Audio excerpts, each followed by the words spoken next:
Ayan, magluluto ako ng soup, tofu with cabbage.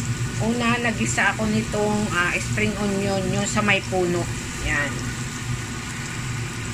Tapos ito, nagpakulo naman ako ng tubig. Kapag kumulo na yan, ayan, kumulo na. So pagkakulo, ilalagay ko dito sa ginisa kong spring onion.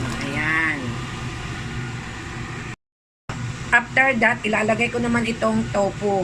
So, yung tofu, kinat ko lang siya ng cubes. Alam niyo na yun kung paano ikat. Then, pakuluan ulit. Lagyan ko lang ng konti. Then, lagyan ko ng asin. Ayan, konting asin. Yung tamang lasa lang. Tapos, lagyan ng durog na paminta. Ayan. After another kulo, siyempre, ilalagay na itong cabbage. Yan. Then, ilagay itong kinchay. Yan.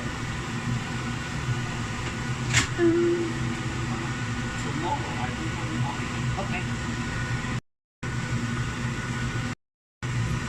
Ayan nga, pagkalagay mo ng kinchay, kukulo yan. Pagkakulo, tikman mo kung okay na ang lasa. Okay na yan. Ready to serve na.